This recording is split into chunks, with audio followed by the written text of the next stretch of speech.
Hello friends, welcome back to my channel. कैसे हैं आप सब? होप आप सब अच्छे होंगे।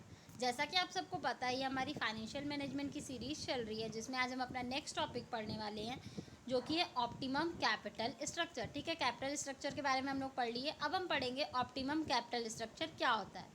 The optimum capital structure may be defined as that capital structure or combination of debt plus equity which leads to maximum value of firm। देखिए, optimum capital structure का मतलब होता है कंपनी जो भी सोर्स से पैसे रेस करती है, ठीक है, उसको हम लोग कैपिटल स्ट्रक्चर बोलते हैं। और कंपनी कितने किस डेप्ट से कितने पैसे रेस कर रही है और इक्विटी से, ठीक है, कितने पैसे रेस कर रही है, उन्हीं दोनों के कॉम्बिनेशन को हम लोग बोलते हैं ऑप्टिमम कैपिटल स्ट्रक्चर।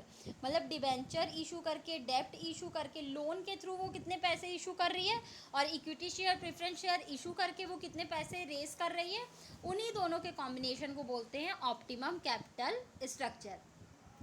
नेक्स्ट है आपका qualities of sound capital structure. अब अगर आपके कंपनी का कैपिटल स्ट्रक्चर अच्छा होना चाहिए, तो उसके लिए उसमें क्या क्या क्वालिटीज़ होनी चाहिए।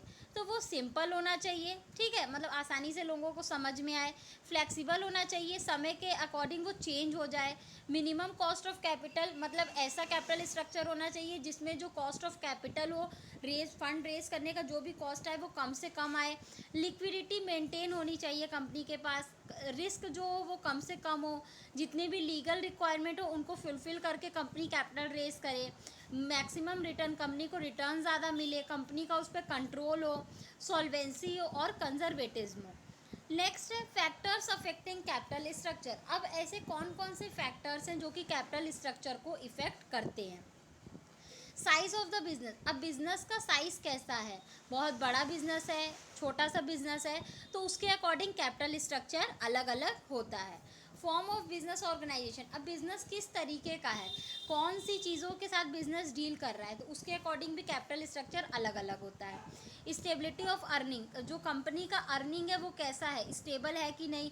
डिग्री ऑफ कंपटीशन, जो भी बिजनेस किसी भी प्रोडक्ट के साथ डील कर रही है उसका मार्केट में कंपटीशन कितना है।